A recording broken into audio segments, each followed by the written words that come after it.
하나님의 말씀을 대하는 태도가 바뀌다 라는 제목으로 말씀을 묵상하도록 하겠습니다.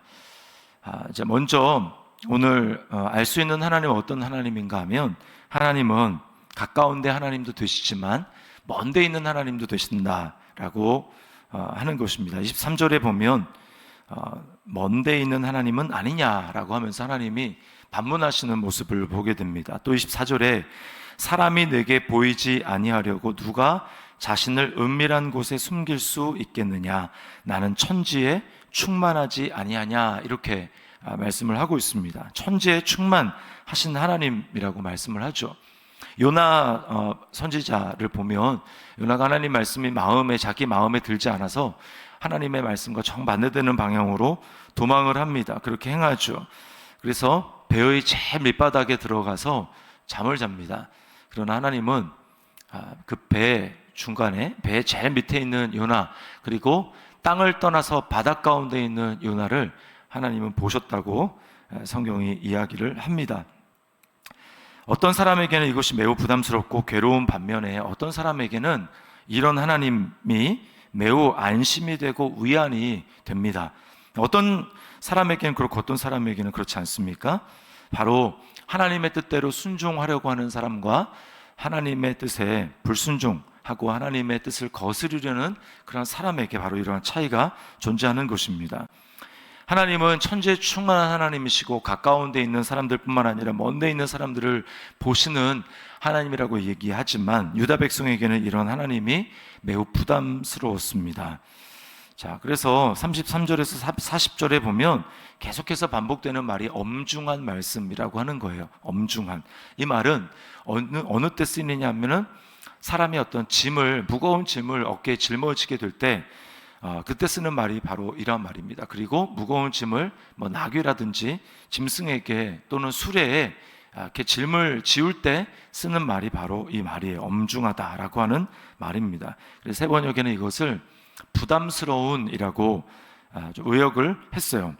35절 말씀에 보면 이렇게 이야기합니다. 너희는 서로 이웃과 형제에게 묻기를 여호와께서 무엇이라 응답하셨으며 여호와께서 무엇이라 말씀하셨느냐 하고, 36절에 다시는 여호와의 엄중한 말씀이라 말하지 말라. 이는 너희가 우리 하나님의 말씀을 망령되이 사용함이니라 하고, 하나님의 말씀을 부담스러워 여기는 것이죠.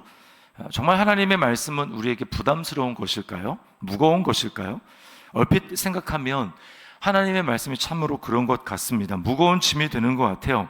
예를 들면 예수님을 믿습니다. 그러면 주일에 놀러 가지도 않고 예배를 드려야 하고, 또 다락방 모임을 통해서 교제도 해야 되고 혼자 있고 싶은데 그러지 못하는 것 같고, 또 수입의 일정한 일부를 하나님께 11조와 감사로 드려야 합니다. 또 가까이 있어서 참아주고 싶지 않은 사람, 그 사람을 품어주고 참아주고 때로는 용서도 해야 합니다. 이게 얼마나 비효율적인 것 같습니까? 얼마나 불편합니까? 얼마나 감정 소모가 심합니까? 그리고 하나님의 말씀대로 이제 하려니까 부담스럽게 여겨지는 것이죠. 자, 그러나 이렇게 생각하는 것 자체가 무엇을 보여줍니까? 인간 자체가 얼마나 하나님을 무시하고 있으며 자기 중심적인 존재인가, 인간이 얼마나 인생을 자기 마음대로 주관하고 싶어 하는가라고 하는 것을 보여줍니다. 하나님이 이 세상의 주인이시고 하나님이 나의 주인이 되시죠. 그리고 따라서 하나님의 법대로 이 세상을 하나님이 마음대로 다스리고 계십니다. 내가 하나님을 무시하고 하나님의 말씀을 부담스러워하면서 멀리하기 때문에 우리는 하나님의 말씀대로 살 수 없고 모든 것이 깨어져 있습니다. 그 모든 고통을 내가 세상 가운데 당하는 이유는, 또 사람들이 당하는 이유는 이 세상을 말씀으로 창조하시고 지금도 말씀으로 붙들고 계시고 그 말씀의 법도대로 운행하고 계시는 그 하나님을 무시해서 내가 하나님의 법도를 다 깨뜨리기 때문에 그렇습니다. 내 인생의 고통은 결과적으로 바로 나 때문에 일어나는 것입니다. 나에게서 벗어날 수 없는 것, 이것이 바로 고통이고 이것이 바로 괴로운 것입니다. 이것이 바로 고난입니다. 포장지를 뜯어야 사는데 그 밀폐된 공간에서 숨막혀 하며 살아가는 것, 내 숨을 내쉬고 그 내 숨을 들어 마시면서 한정된 곳에서 그렇게 살아가는 것, 이것이 바로 고통입니다.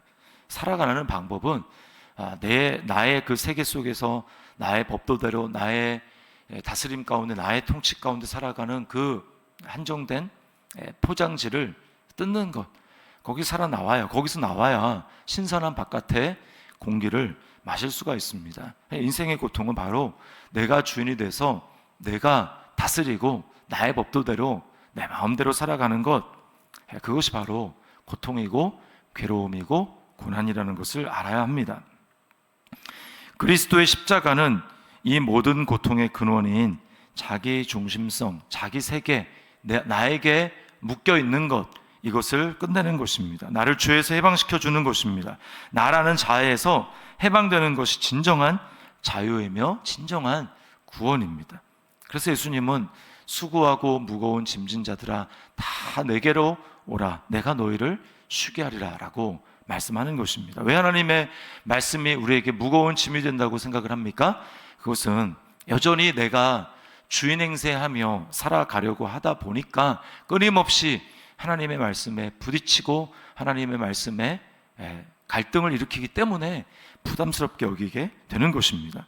그리스도인은 어떤 사람입니까?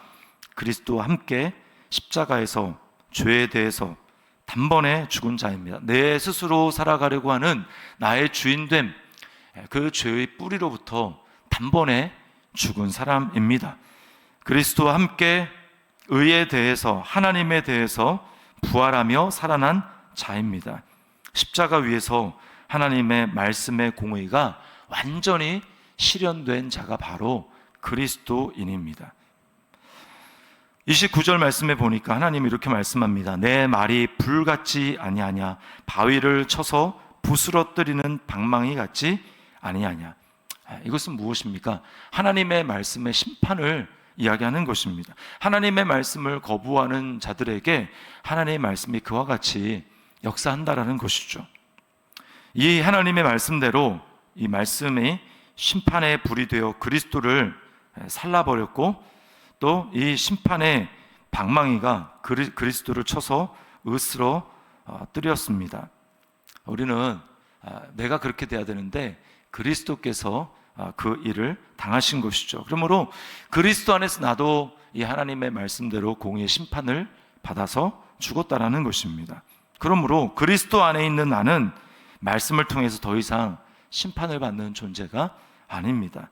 죄의 종노릇해서 하나님과 원수된 삶에서 죽었다는 것을 우리는 날마다 기억하고 또 선포해야 합니다. 그리고 그리스도 안에서 내가 얼마나 하나님께 받아들여지고 용납되고 사랑받는 존재인지를 우리가 날마다 기억해야 합니다. 그러므로 하나님의 말씀은 우리에게 이제 어떻게 작용합니까? 날마다 죄의 습관에 기울어져 있는 나를 태우고, 나의 옛자아를 태우고, 그 습관을 태우고, 또 그 습관을 부서뜨리고 깨뜨리는 역할을 하는 것입니다. 하나님의 말씀 외에는 이러한 일을 할 수 있는 것이 없습니다. 하나님 말씀 밖에는 이러한 능력이 없어요.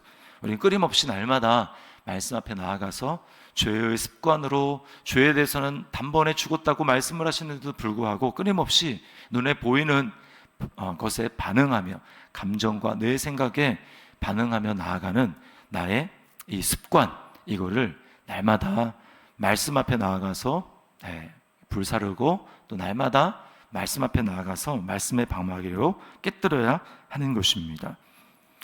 예수님을 닮아가는 것이죠. 그리고 그 말씀을 나에게 적용하는 것입니다.